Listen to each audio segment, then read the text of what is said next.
Bonjour, bienvenue sur ma page. Aujourd'hui, je vais vous parler de Kamandi, la série créée pour DC par Jack Kirby en 1973. J'ai fait une précédente vidéo où je vous explique pourquoi Kirby est parti de chez Marvel, chez DC. Je vous recommande de la regarder avant de visionner cette vidéo. Je vous retrouve juste après. C'est bon?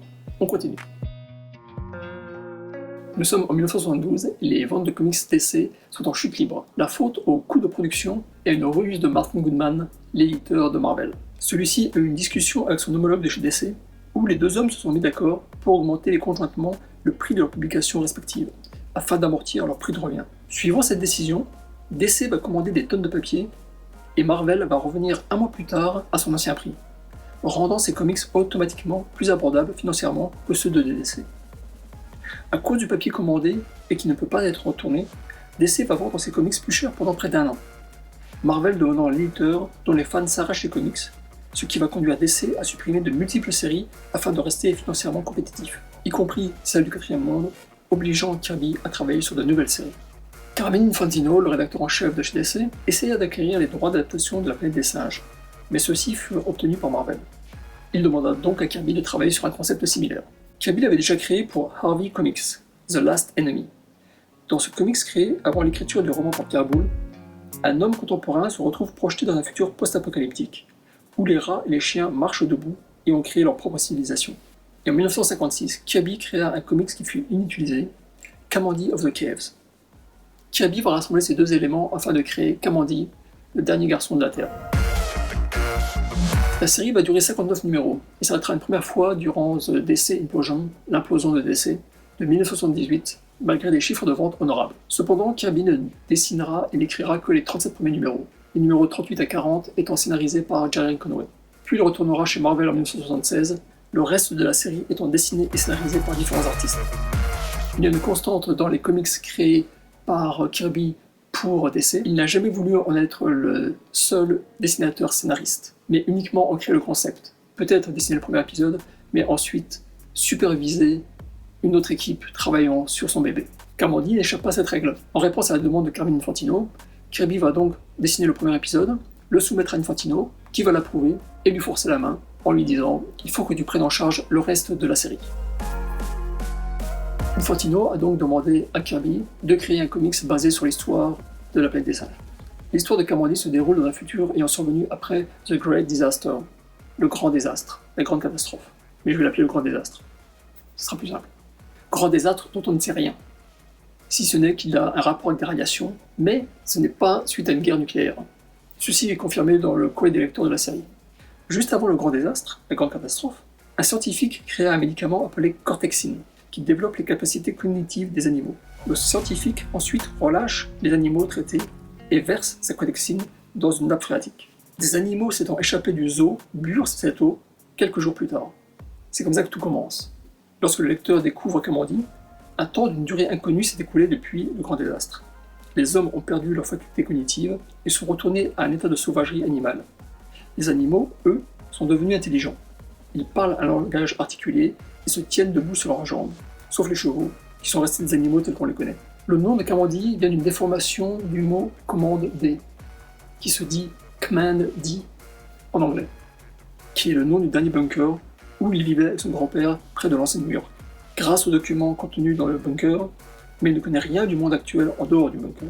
À la mort de son grand-père, Kamandi se met en route à la recherche d'autres êtres humains pensants.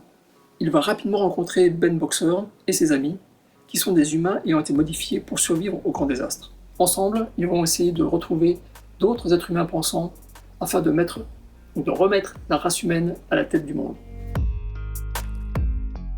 J'ai découvert Kamandi dans les comics en couleur de Harry Lee et leurs comics pocket en noir et blanc, au début des années 80.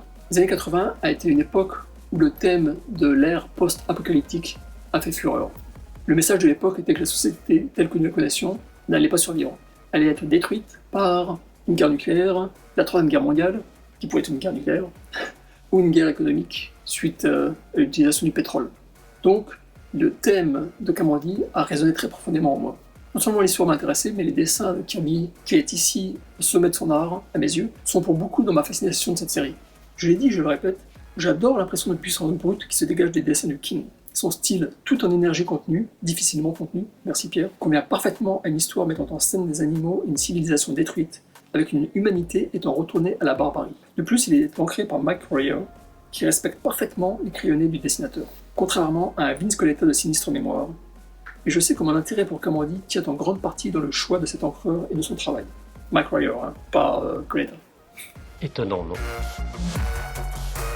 Kamandi ayant été publié par DC et Lug ne publiant que du Marvel à l'époque, c'est donc Harry Gertima qui s'est occupé de la traduction avec son savoir-faire légendaire. C'est du sarcasme. Il y a des épisodes publiés en noir et blanc dans Kamandi, magazine au format pocket de 10 numéros, et d'autres en couleur dans Année 0, 13 numéros. C'est un joyeux foutoir, comme toujours malheureusement avec l'éditeur de Tourcoing. La bonne nouvelle, c'est qu'il n'existe pas un, mais deux artistes éditions consacrés à cette série. Le premier album comprend toutes les pages des épisodes 1, 2, 5, 7 et 9. Et le second, toutes les pages des épisodes 11 à 16. Je vais vous présenter le contenu des artistes éditions maintenant en détail. Bien sûr, chaque album contient cette sélection de bonus, esquisses et bibliographies. Ces deux albums ont été mis en page par le même infographiste, Randall Delk. Au sujet du tome 1, Randall dit « J'ai trouvé l'inspiration pour créer le design de ce volume dans les signes mettant en garde contre les radiations et les déchets toxiques. J'ai ajouté un peu de texture et j'ai vieilli artificiellement l'ensemble pour donner l'impression que tout avait été exposé aux éléments et n'avait pas très bien survécu. J'ai également utilisé une palette de couleurs simples et limitées en partant du principe que la simplicité est meilleure. »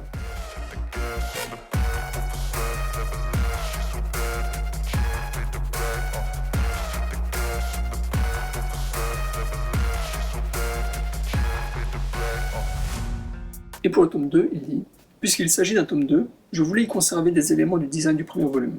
J'ai aimé les signes mettant en garde contre les radiations, alors je les ai utilisés de nouveau, mais cette fois dans un contexte un peu différent.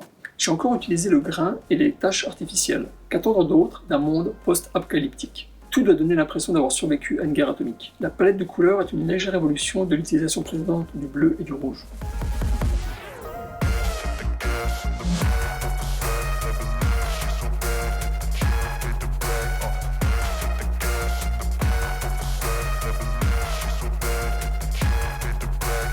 Il existe également un album unique en son genre, le Jack Kirby Pencil and Ink Artisan Edition, qui comme son nom l'indique, reproduit les crayonnés du premier épisode de Kamandi, Omak et du démon, avec également des bonus. Et à chaque fois, la page crayonnée fait face à la page imprimée, ce qui permet non seulement de suivre l'histoire, de pouvoir suivre l'histoire, mais aussi de pouvoir comparer la fidélité de l'ancrage de Mike Royer avec les crayonnés de Kirby. Cet album cartonné, bien que plus grand qu'un comics normal et plus petit qu'un artiste édition.